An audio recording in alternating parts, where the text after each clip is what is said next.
ಶ್ರೀಗುರುಭ್ಯೋ ನಮಃ. ಹರಿ ಓಂ. ವಕ್ರತುಂಡ ಮಹಾಕಾಯ ಕೋಟಿ ಸೂರ್ಯ ಸಮಪ್ರಭ ನಿರ್ವಿಘ್ನಂ ಕುರು ಮೇ ದೇವ ಸರ್ವಕಾರ್ಯೇಷು ಸರ್ವದಾ. ಶ್ರುತಿಸ್ಮೃತಿಪುರಾಣಾನಾಂ ಆಲಯಂ ಕರುಣಾಲಯಂ ನಮಾಮಿ ಭಗವತ್ಪಾದಶಂಕರಂ ಲೋಕಶಂಕರಂ.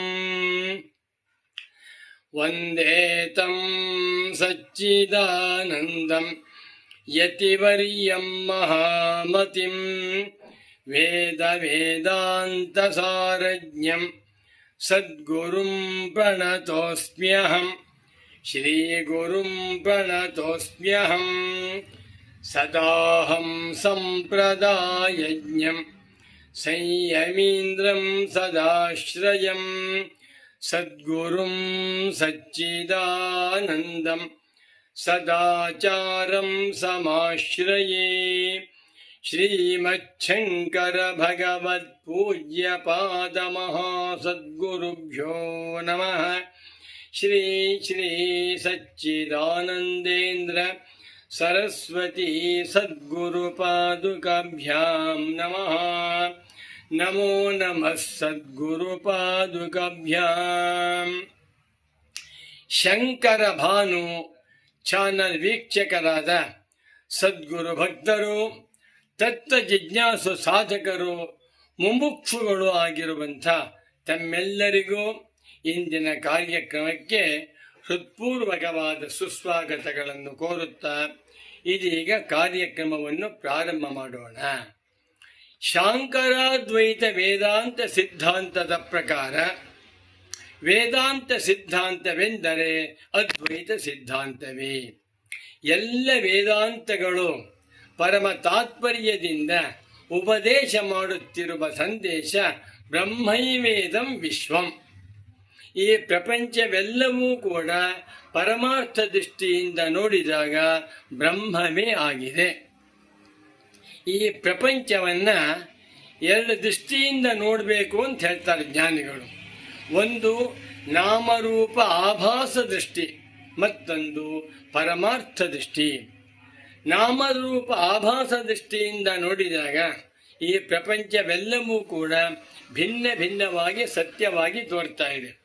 ಭಿನ್ನ ಭಿನ್ನವಾದ ನಾಮ, ಭಿನ್ನ ಭಿನ್ನವಾದ ರೂಪ, ಭಿನ್ನ ಭಿನ್ನವಾದ ಧರ್ಮ, ಗುಣ, ಆಕಾರ ವಿಕಾರಗಳಿಂದ ತೋರ್ತಾ ಇದೆ. ಇದು ಆಭಾಸ ಮಾತ್ರ, ಮಾಯಾ ಮಾತ್ರ.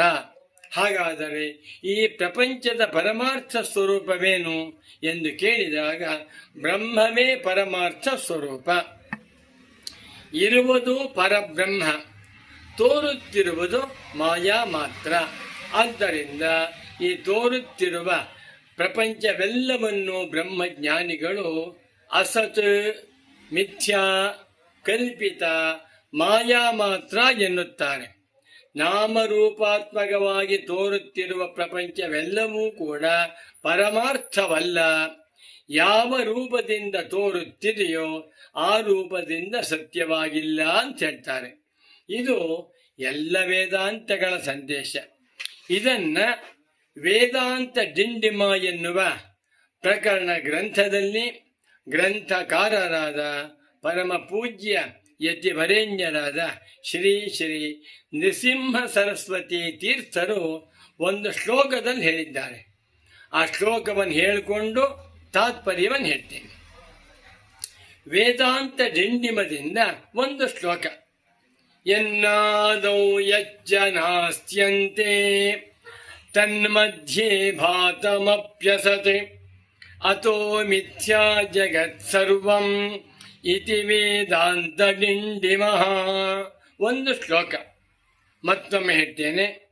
ಎನ್ನಾದೌ ಯಚ್ಚ ನಾಸ್ತ್ಯಂತೆ ತನ್ಮಧ್ಯೆ ಭಾತಮಪ್ಯಸತ್ ಅತೋ ಮಿಥ್ಯಾ ಜಗತ್ ಸರ್ವಂ ಇತಿ ವೇದಾಂತ ಡಿಂಡಿಮಃ.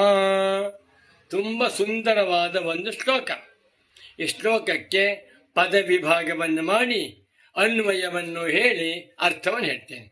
ಯತ್ ನ ಆದೌ ಯತ್ ಚ ನ ಅಸ್ತಿ ಅಂತೆ ತತ್ ಮಧ್ಯೆ ಹತ್ತು ಭಾತಂ ಅಪಿ ಅಸತ್ ಅತಃ ಮಿಥ್ಯಾ ಜಗತ್ ಸರ್ವಂ ಇತಿ ವೇದಾಂತ ಡಿಂಡಿಮಃ.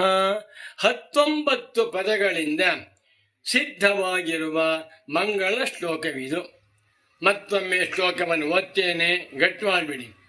ಯನ್ನಾದೌ ಯಚ್ಚ ನಾಸ್ತ್ಯಂತೆ ತನ್ಮಧ್ಯೆ ಭಾತಮಪ್ಯಸತ್ ಅತೋ ಮಿಥ್ಯಾ ಜಗತ್ ಸರ್ವಂ ಇತಿ ವೇದಾಂತ ಡಿಂಡಿಮಃ. ಅತಃ ಆದ್ದರಿಂದ ಜಗತ್ ಸರ್ವಂ ನಾಮರೂಪಾತ್ಮಕವಾಗಿ ತೋರುತ್ತಿರುವ ಈ ಪ್ರಪಂಚವೆಲ್ಲವೂ ಕೂಡ, ಜಗತ್ತೆಲ್ಲವೂ ಕೂಡ ಮಿಥ್ಯಾ ಕಲ್ಪಿತವಾಗಿದೆ, ತೋರ್ತಾ ಇದೆ. ತೋರಬಾರದು ಅಂತ ಹೇಳಿಲ್ಲ, ತೋರಿದ ಮಾತ್ರಕ್ಕೆ ಪರಮಾರ್ಥವಲ್ಲ ಎಂದು ತಿಳಿಯಬೇಕು. ಯಾಕೆ? ಯತು ನ ಆದವು, ಯಾವುದು ಮೊದಲು ಇಲ್ಲವೋ, ಹುಟ್ಟುವುದಕ್ಕಿಂತ ಮುಂಚೆ ಯಾವುದು ಇರುವುದಿಲ್ಲವೋ, ಎಚ್ಚನಾಸ್ತ್ಯಂತೆ ಮತ್ತು ಯಾವುದು ಕೊನೆಯಲ್ಲೂ ಇರುವುದಿಲ್ಲವೋ, ಹುಟ್ಟುವುದಕ್ಕಿಂತ ಮುಂಚೆಯೂ ಇಲ್ಲ, ನಾಶವಾದ ಮೇಲೂ ಇರುವುದಿಲ್ಲವೋ, ತತ್ ಅಂಥ ವಸ್ತುವು ಮಧ್ಯೆ ಭಾತಮಪಿ ಮಧ್ಯಕಾಲದಲ್ಲಿ ಸ್ಥಿತಿಕಾಲದಲ್ಲಿ ಭಾತಮಪಿ ಇರುವಂತೆ ತೋರುತ್ತಿದ್ದರೂ ಅಸತು ಸುಳ್ಳಾಗಿ ತೋರ್ತಾ ಇದೆ. ಇದಕ್ಕೊಂದು ಅನುಭವವನ್ನು ನೋಡೋಣ. ಇದನ್ನು ಪಾಠ ಮಾಡುವಾಗ ನನ್ನ ಪರಮ ಪೂಜ್ಯ ಪ್ರಾತಸ್ಮರಣೀಯರಾದ ಶ್ರೀ ಶ್ರೀ ಶ್ರೀ ಸಚ್ಚಿದಾನಂದೇಂದ್ರ ಸರಸ್ವತಿ ಸ್ವಾಮಿಗಳವರು ಸುಂದರವಾಗಿ ವಿವರಿಸಿದ್ದಾರೆ. ಪ್ರತಿಯೊಬ್ಬ ಮನುಷ್ಯನಿಗೂ ಅವಸ್ಥಾತ್ರಯಾನುಭವ ಅಂತ ಇದೆ. ಇದು ಅದ್ವೈತ ವೇದಾಂತ ದರ್ಶನದಲ್ಲಿ ಬಹಳ ಮುಖ್ಯವಾದ ವಿಚಾರ. ಜಾಗ್ರದ ಅವಸ್ಥಾ, ಸ್ವಪ್ನಾವಸ್ಥಾ, ಸುಷುಪ್ತ್ಯವಸ್ಥಾ, ಎಚ್ಚರ, ಕನಸು, ಗಾಢ ನಿದ್ರೆ ಅಂತ ಹೇಳ್ತೇವೆ. ಈ ಪ್ರಪಂಚ ಎಚ್ಚರಕ್ಕಿಂತ ಮುಂಚೆ ತೋರುತ್ತಿರಲಿಲ್ಲ. ನಾನು ಕನಸಿನಲ್ಲಿದ್ದಾಗ ಈ ಎಚ್ಚರದ ಪ್ರಪಂಚ ತೋರ್ತಾ ಇತ್ತಾ? ಇಲ್ಲ. ಎಚ್ಚರದ ಮನೆ ಕನಸಿನಲ್ಲಿ ಇಲ್ಲ, ಎಚ್ಚರದ ಗಂಡ ಕನಸಿನಲ್ಲಿ ಇಲ್ಲ, ಎಚ್ಚರದ ಸೂರ್ಯ ಕನಸಿನಲ್ಲಿ ಇಲ್ಲ, ಎಚ್ಚರದ ನವಗ್ರಹಗಳು ಕನಸಿನಲ್ಲಿ ಇಲ್ಲ. ಈ ಎಚ್ಚರದಲ್ಲಿ ಏನೇನು ಪದಾರ್ಥಗಳು ತೋರುತ್ತಿವೆಯೋ, ಆಧ್ಯಾತ್ಮಿಕ, ಆದಿಭೌತಿಕ, ಆದಿದೈವಿಕ, ಇದ್ಯಾವುದೂ ಕೂಡ ಈ ಎಚ್ಚರ ತೋರುವುದಕ್ಕಿಂತ ಮುಂಚೆ, ಎಚ್ಚರಾವಸ್ಥೆಗೆ ಬರುವುದಕ್ಕಿಂತ ಮುಂಚೆ, ಅಂದರೆ ಕನಸಿನಲ್ಲಾಗಲಿ ಸುಷುಪ್ತಿಯಲ್ಲಾಗಲಿ ತೋರುತ್ತಿರಲಿಲ್ಲ. ನಮ್ಮೆಲ್ಲರ ಅನುಭವದಲ್ಲಿ ನಾನು ಬ್ಯಾಂಕಿನಲ್ಲಿ 100 ಕೋಟಿ ಡಿಪಾಸಿಟ್ ಮಾಡಿದ್ದೇನೆ. ಎಚ್ಚರದಲ್ಲಿ ಕನಸಿಗೆ ಹೋದಾಗ ನಾನೊಬ್ಬ ಭಿಕ್ಷುಕನಾಗಿರಬಹುದು. ಆದ್ದರಿಂದ ಈ ಎಚ್ಚರಾವಸ್ಥೆಯಲ್ಲಿ, ಜಾಗ್ರದ ಅವಸ್ಥೆಯಲ್ಲಿ ತೋರುತ್ತಿರುವ ಯಾವುದೇ ಒಂದು ಪದಾರ್ಥ ಈ ಎಚ್ಚರಾವಸ್ಥೆ ಬರುವುದಕ್ಕಿಂತ ಮುಂಚೆ ಇರಲಿಲ್ಲ. ಅನಂತರ ಎಚ್ಚನಾಸ್ತ್ಯಂತೆ, ಎಚ್ಚರದಲ್ಲಿ ತೋರ್ತಾ ಇದೆ. ಎಚ್ಚರ ಮುಕ್ತಾಯಗೊಂಡು ನಾನು ಕನಸಿಗೆ ಹೋದೆ. ನನ್ನ ಕನಸಿಗೆ ಹೋದಾಗ ಈ ಎಚ್ಚರಾವಸ್ಥೆ ಬರ್ತಾ ಇದೆಯಾ? ಇಲ್ಲ. ನೋಡಿ, ಎಚ್ಚರಾವಸ್ಥೆ ಬರುವುದಕ್ಕಿಂತ ಮುಂಚೆ, ಅಂದರೆ ಕನಸಿನಲ್ಲಾಗಲಿ ಗಾಢ ನಿದ್ರೆಯಲ್ಲಾಗಲಿ ಈ ಎಚ್ಚರದ ಪ್ರಪಂಚ ತೋರ್ತಾ ಇರಲಿಲ್ಲ. ಒಂದು ಎಚ್ಚರಾವಸ್ಥೆ ಹೋಯಿತು, ನಾನು ಎಚ್ಚರದಿಂದ ನಿದ್ರೆಗೆ ಹೋದೆ, ನಿದ್ರೆಯಿಂದ ಕನಸಿಗೆ ಜಾರಿದೆ. ಆ ನಿದ್ರೆಯಲ್ಲಾಗಲಿ ಕನಸಿನಲ್ಲಾಗಲಿ ಈ ಎಚ್ಚರದ ಪ್ರಪಂಚ ಉಂಟಾ? ಇಲ್ಲ.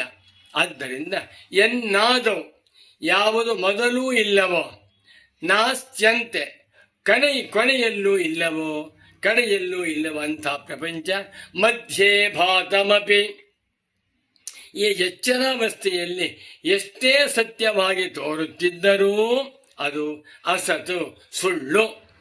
ಇದನ್ನ ನನ್ನ ಪರಮ ಪೂಜ್ಯ ಸದ್ಗುರು ವರೇಣ್ಯರಾದ ಶ್ರೀ ಶ್ರೀ ಶ್ರೀ ಸಚ್ಚಿದಾನಂದೇಂದ್ರ ಸರಸ್ವತಿ ಸ್ವಾಮೀಜಿಯವರು ಇಂಗ್ಲಿಷನ್ನು ಹೇಳ್ತಾ ಇದ್ರು.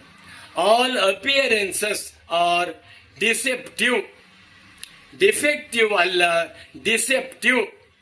ಯಾವುದು ತೋರ್ತಾ ಇದೆಯೋ, ತೋರುಗಾಣಿಕೆಯಾಗಿದೆಯೋ ಅದೆಲ್ಲವೂ ಮೋಸ. ಗಂಡು ಹೆಣ್ಣು ಇಬ್ಬರಿಗೂ ಕೂಡ ಇಂಟರ್ವ್ಯೂ ಆಗ್ತಾ ಇದೆ. ಹುಡುಗಿನ ಕರ್ಕೊಂಬರ್ತಾರೆ, ಅಲಂಕಾರ ಮಾಡಿಬಿಟ್ಟು ಬಣ್ಣ ಹಾಕಿಬಿಟ್ಟು ಕರ್ಕೊಂಬರ್ತಾರೆ. ಆ ಹುಡುಗಿ ನೋಡ್ಬಿಟ್ಟು ಹುಡುಗ ಇದೇ ಹುಡುಗಿ ಬೇಕು ಅಂತಾನೆ. ಮೊದಲು ಯಾವ್ದ್ಮೇಲೆ ಗೊತ್ತಾಗುತ್ತೆ ಹುಡುಗಿಯ ಬಣ್ಣ. ಅದೇ ರೀತಿ ಹುಡುಗನಿಗೂ ಅಲಂಕಾರ ಮಾಡಿ ಕರ್ಕೊಂಬರ್ತಾರೆ, ಆಮೇಲೆ ಗೊತ್ತಾಗುತ್ತೆ. ಒಟ್ಟಿನಲ್ಲಿ ಯಾವುದು ತೋರುತ್ತಿದೆಯೋ ಅದು ಸತ್ಯವಲ್ಲ. ಹೀಗಾಗಿ ಅಥೋ ಮಿಥ್ಯಾ ಜಗತ್ ಸರ್ವಂ, ಈ ತೋರುತ್ತಿರುವ ಪ್ರಪಂಚವೆಲ್ಲವೂ ಕೂಡ ತೋರುವ ರೂಪದಿಂದ ಸತ್ಯವಲ್ಲ, ಇರುವ ರೂಪದಿಂದ ಪರಬ್ರಹ್ಮವೇ ಆಗಿದೆ ಎಂದು ಇತಿ ವೇದಾಂತ ಡಿಂಡಿಮಃ, ಹೀಗೆಂದು ವೇದಾಂತಗಳು ನಗಾರಿ ಹೊಡಿತಾ ಇವೆ ಅಂತ ಹೇಳ್ತಾ ಇದ್ದಾರೆ. ಎಷ್ಟು ಸುಂದರವಾದ ಶ್ಲೋಕವಿದು. ಇದನ್ನ ಅರ್ಥ ಮಾಡಿಕೊಂಡು ನಾವು ಈ ತೋರುತ್ತಿರುವಂಥ ಪ್ರಪಂಚವೆಲ್ಲಕ್ಕೂ ಆಸ್ಪದವಾಗಿರುವ ತತ್ವ ಪರಬ್ರಹ್ಮ ತತ್ವ. ತನ್ನಿಂದಲೇ ಪ್ರಪಂಚ ತೋರ್ತಾ ಇದೆ, ತನ್ನಿಂದಲೇ ಬದುಕಿದೆ, ತನ್ನಲ್ಲಿಯೇ ಅಡಕವಾಗುತ್ತಿದೆಯಾದ್ರಿಂದ ತಾನೇ ಪ್ರಪಂಚವಾಗಿ ತೋರುತ್ತಿದ್ದೇನೆ, ತನಗಿಂತ ಭಿನ್ನವಾಗಿ ಪ್ರಪಂಚವಿಲ್ಲ ಎಂಬುದನ್ನ ಅರ್ಥ ಮಾಡಿಕೊಂಡಾಗ ಅವನಿಗೆ ಆತ್ಮಜ್ಞಾನಿ ಅಂತ ಹೆಸರು, ತತ್ವಜ್ಞಾನಿ ಅಂತ ಹೆಸರು, ಪರಮಾರ್ಥ ಜ್ಞಾನಿ ಅಂತ ಹೆಸರು. ಅಂಥವನು ಆತ್ಮಜ್ಞಾನದ ಬಲದಿಂದ ಅಜ್ಞಾನವನ್ನು ನಾಶ ಮಾಡಿಕೊಂಡು ಮೋಕ್ಷವನ್ನೇ ಹೊಂದಿ ಕೃತಾರ್ಥನಾಗುತ್ತಾನೆ. ಅಂಥ ಆತ್ಮಜ್ಞಾನಿಗೆ ಪುನರ್ಜನ್ಮವಿಲ್ಲ ಎನ್ನುವ ಸಂದೇಶವನ್ನ ಈ ಶ್ಲೋಕ ಹೇಳ್ತಾ ಇದೆ. ಇಂಥ ಶ್ಲೋಕವನ್ನ ರಚನೆ ಮಾಡಿರುವ ಪೂಜ್ಯ ಸದ್ಗುರುಗಳ ಪಾದಾರವಿಂದಗಳಿಗೆ ನಮಸ್ಕಾರಗಳನ್ನು ಮಾಡುತ್ತಾ ಈ ಕಾರ್ಯಕ್ರಮವನ್ನು ಇಲ್ಲಿಗೆ ಸಂಪನ್ನಗೊಳಿಸುತ್ತಿದ್ದೇನೆ. ನಮೋ ನಮಃ ಸದ್ಗುರು ಪಾದುಕಭ್ಯಾಂ. ಓಂ ಶಾಂತಿ ಶಾಂತಿ ಶಾಂತಿ.